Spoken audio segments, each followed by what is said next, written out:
manugbakal kag manugbaligya, ginkalipay ang pagpatahom kag paglimpyo sang Iloilo Terminal Market. Problema sang mga manugbakal kag manugbaligya ang masami nga pagbaha sadto sa Iloilo Terminal Market sa tion mag-ulan. Isa sa mga rason amo ang gubaon nga atop kag pigado nga drainage sa merkado. Apang subong, tuman kadako ang pagbag-o sa lugar. Ini matapos nga ginkaayo ang atop ilabi na sa vegetable kag fish section, gintakdan sang bag-o nga mga suga kag ginakayo ang drainage system. Bisan ang mga manugbaligya, organisado kag malimpyo ang ila lugar. Isa sa nakakita sang pagbag-o sang merkado amo si Gina nga kapin 20 na katuig nga nagabaligya sa Iloilo Terminal Market. Pasalamat kami nga ginkayo Manila, ma'am, nga limpyuhan ang drainage, ang mga kanal, amo na tanan-tanan nga hindi na magbaha. Pasalamat kami gani nga ipadayon nila nga pag-renovate sang super bala, ma'am, kay para man sa nagabakal, sana kami nga manugbaligya. Si Nemia Malacapo, kapin 41 anyos nga manugbaligya sa nasambit nga public market. Subong, tuman ang iya kalipay, bangod nagmaayo na ang sitwasyon sa merkado. Bali ang pagbago, siyempre daw safety na kami, wala na sawa sa ngambi. Wala na sang gawag sa gawak ang tubig, kaya mo ng problema namon mo. Ang mga customer namon di na magtiner kay sa gawak, gadanaw, di bala. Sa subong, nagnami na, kayong tanan nga drainage, ginlimpiwan na, ginislat sa mga bago nga semento, mga drainage, di bala. Tapos ang atop, ginpasakayo na. Ang mga iniblang tarog ni, ginpakayo na. Daw okay na ang amon nga plastada kay ang mga customer ga tayuyo na bakal mo. Sa nagligad nga mga binulan. Kinkayo ni sa ligad ini nga bulan, di ba? Kag sang ligad bulan to subong na nagkayo na ra no. Nakita namon okay na. Bangod sang rehabilitasyon sang Iloilo Terminal Market, dako man ang nabulig sini sa kita sa mga manugbaligya. Nakabulig-bulig kay tindi na kami gawa mababasa mo. Di ba nami na kita man namo nga gatingwa man ang aton nga mayor nga hindi man mabudayan ang nagabaligya dire. Siyempre nagapasalamat gid kami sang dako kay Honorable Mayor Jerry Triñas kay amo gina siya ang nagbulig sa amon alin pa sang 2002 hasta subong. Batyag man sa manugbakal nga si Andreta Gaho ang epekto sang matahom nga merkado.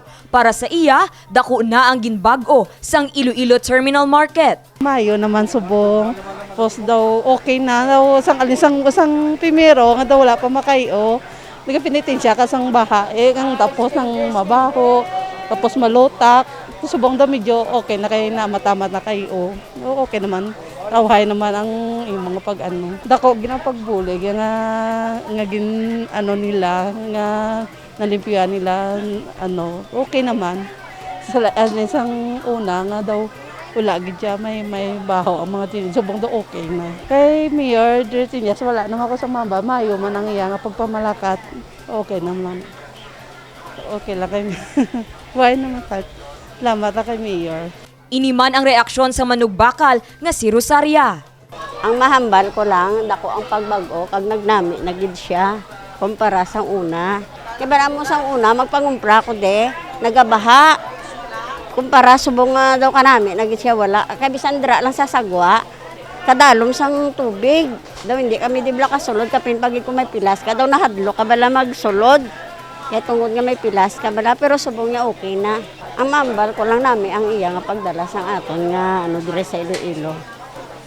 Pasalamat kid ako. Agud mamente na ang kalimpyo sa lugar, may mga market enforcer nga nagalibot. Ginasilhigan kung may maglapta nga basura kag ginapahanumdum sa mga manugbaligya kag manugbakal ang importansya sang malimpyo nga public market. Well, ang mga patakaran diri sa Iloilo Terminal Market, nasunod na siya sa market ordinance. Number 1, ang cleanliness ng market naton. Ang mga obstruction dapat i-clear naton. Kag ang minimum standard protocol dapat ara man na. Kag may ibang mga ordinances na dapat ipatuman naton like ang littering, anti-littering, kag ang anti-smoking. Una sa tanan, kapasalamat ta sa ato pinalangga nga mayor nga despite sa pandemic, aging priority niya gid ang ating nga markets. Diri sa Iloilo Terminal Market, ang roofing nga dira sa vegetable section, then ang aton nga drainage, inside drainage, sa bilog nga fish section, kag sa bilog nga sa sulod sa super. Then ang may part sa isdaan nga ang roofing man kayuhon. May mga masunod pag nga project ang atong nga isdaan ako makita nyo puro pa na trapal. So may upcoming pa na siya nga atupan sina.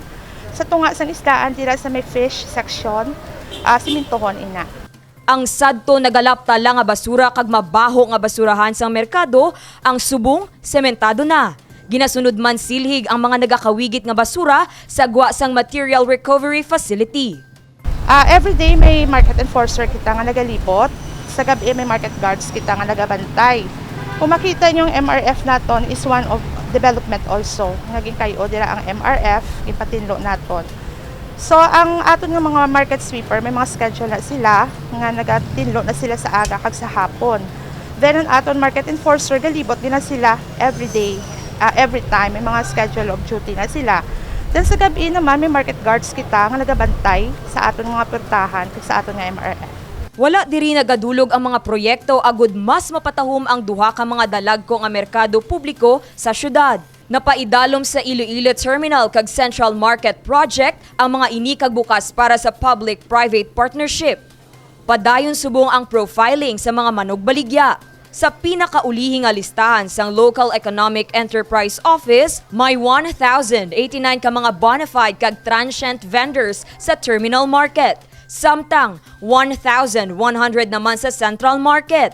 Ginasigurado sang lokal nga panguluhan nga hindi madulaan sang palangabuhian ang mga ini sa tion magsugod ang proyekto.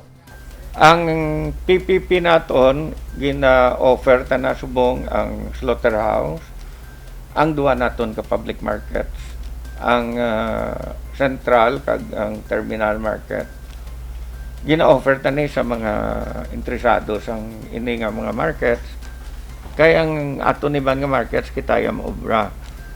Tapos may harap pagid kita nga gina-offer ang reclamation sa tatlo ka areas. Ang diri isa sa city proper, ang ikaduwa ang didto sa halin sa Molo hasta sa Arevalo, kag ikatatlo ato didto sa aton sa Haro. Dito lapit sa Hinaktakan pakadto na sa Haro. Ginpasiguro sang alkalde, wala sang dapat kabalakan ang mga manugbaligya sa tion matigayon ang proyekto. Sa subong, may duha ka mga nagpabutyag sang interes para sa Iloilo Terminal and Central Market Project. Padayon gihapon ini nga bukas para sa mga interesado sa PPP. Dane Raffles para sa Level Up Patrol. 15 ka mga individual nagpakigbahin sang ila talento sa Art in the Park. Isa sa nagpakigbahin sang iya talento sa patag sang pagdrawing kag pagpinta amo ang 6 ka tuig nga si Rita Isabel Matencio. Si Rita ang pinakabata nga nagpakigbahin sa Art in the Park nga ginpatigayon sang Iloilo City Government sang weekend. I like to paint because it's nice to mix all the colors. Para naman sa pulo ka tuig nga si Chloe Luz, isa ka kahigayunan nga magpakigbahin sa siningasay sang aktibidad sang syudad. Para mapakita ko ang kaya ko bala pag ang talent ko. Sa Iloilo River Esplanade 1, ginhiwat ang Art in the Park. Preska nga hangin ang nagsugata sa mga nagpakigbahin sa nasambit nga aktibidad, kag maluwas diri, matawhay para sa mga artist ang pag-obra sang ila mga paintings.